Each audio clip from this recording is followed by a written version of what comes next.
السلام علیکم۔ اللہم صلی علی محمد و آل محمد۔ دی ڈیپ ڈائیو میں خوش آمدید۔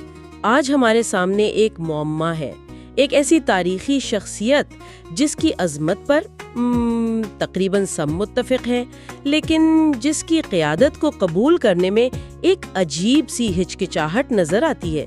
اس معمے کو حل کرنے کے لیے ہم پروفیسر ڈاکٹر احمد علی بروہی کی ایک تحریر کا سہارا لیں گے، جس کا عنوان ہے حضرت علی، اعلان شدہ حق، مؤخر کی گئی قیادت اور تاریخ کا انکشاف۔ تحریر، تجزیہ اور ترتیب، پروفیسر ڈاکٹر احمد علی بروہی۔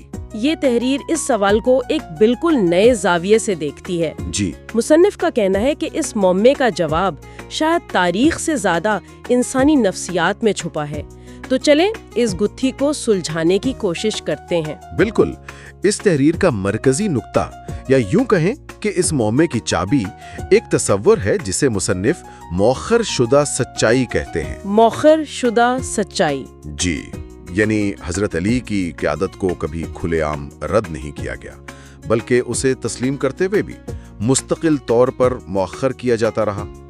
آج ہماری گفتگو کا مقصد یہی سمجھنا ہے کہ اس مؤخر شدہ سچائی نے اسلامی تاریخ کا رخ کیسے موڑا۔ اور تحریر کا آغاز ہی ایک ایسے جملے سے ہوتا ہے جو ذہن کو جھنجھوڑ دیتا ہے۔ تاریخ ہمیشہ جھوٹ نہیں بولتی، کبھی کبھی وہ خاموش رہتی ہے، اور خاموشی جب نسلوں تک دہرائی جائے تو سچ کی طرح لگنے لگتی ہے۔ یہ تو سیدھا ہمارے معاملے کے دل پر وار ہے۔ یہ خاموشی ہی تو ہے جس کی ہم بات کر رہے ہیں۔ یہی اس تحریر کی گہرائی ہے۔ یہ صرف ایک تاریخی شخصیت کا جائزہ نہیں، بلکہ ایک اصول کا تجزیہ ہے کہ جب معاشرے کسی واضح اخلاقی سچائی کا سامنا کرنے سے کتراتے ہیں تو وہ اپنی بقا کے لیے خاموشی کو ہتھیار بناتے ہیں۔ لیکن اس خاموشی کی ایک قیمت ہوتی ہے۔ جی، ایک بہت بڑی قیمت۔ تو آئیے اسی قیمت پر بات کرتے ہیں۔ مصنف نے اس تصور کو مؤخر شدہ سچائی کا نام دیا ہے۔ تحریر میں ایک بہت دلچسپ بات کی گئی ہے کہ معاشرے اکثر اخلاقی وضاحت کو نظم و ضبط کے لیے قربان کر دیتے ہیں۔ جی، مصنف اسے مستقبل سے ادھار لینا کہتے ہیں۔ یہ بہت گہری ترکیب ہے۔ اس کا کیا مطلب ہے؟ دیکھیں، اس کا مطلب یہ ہے کہ جب آپ ایک مشکل لیکن سچے فیصلے کو آج ٹال دیتے ہیں تاکہ فوری طور پر امن قائم رہے، تو آپ امن خرید نہیں رہے ہوتے، آپ مستقبل کے لیے ایک بہت بڑا بحران ادھار لے رہے ہوتے ہیں۔ اچھا۔ مصنف کا استدلال یہ ہے کہ انصاف کو وقتی استحکام کے لیے مؤخر کرنے سے اتحاد پیدا نہیں ہوتا، بلکہ تقسیم کی بنیاد رکھ دی جاتی ہے۔ حضرت علی کو اس تحریر میں ایک ایسی ہی سچائی کے طور پر پیش کیا گیا ہے جسے حل کرنے کے بجائے مؤخر کر دیا گیا۔ اچھا، تو مصنف یہ کہہ رہے ہیں کہ یہ ایک قسم کا نظریاتی قرض تھا؟ جی، آپ کہہ سکتے ہیں کہ آج کے استحکام کی قیمت مستقبل کی نسلوں کو خانہ جنگی یا گہری تقسیم کی صورت میں چکانی پڑی۔ بالکل، زیادہ شدت سے واپس آتی ہیں۔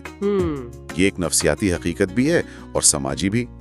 جس مسئلے کو آپ دباتے ہیں وہ ختم نہیں ہوتا، بلکہ وہ زیر زمین اپنی جڑیں مضبوط کرتا ہے اور پھر ایک دن پورے نظام کو ہلا کر رکھ دیتا ہے۔ اگر حضرت علی وہ مؤخر شدہ سچائی تھے تو پھر وہ کون سی اتھارٹی یا قیادت تھی جسے مؤخر کیا جا رہا تھا؟ کیا اسلام میں قیادت کا تصور صرف سیاسی حکمرانی ہے یا کچھ اور؟ یقیناً کی ہے اس پر بات، اور یہی وہ نقطہ ہے جہاں مصنف اسلامی تصور قیادت کو جدید سیاسی نظریات سے الگ کرتے ہیں۔ اچھا۔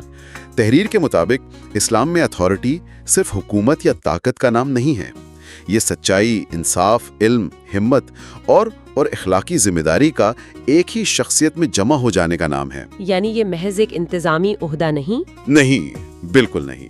یہ ایک روحانی اور اخلاقی مرکز ہے جو معاشرے کی سمت متعین کرتا ہے۔ اور مصنف کا دعویٰ ہے کہ حضرت علی علیہ السلام اس تصور کی مکمل تصویر تھے۔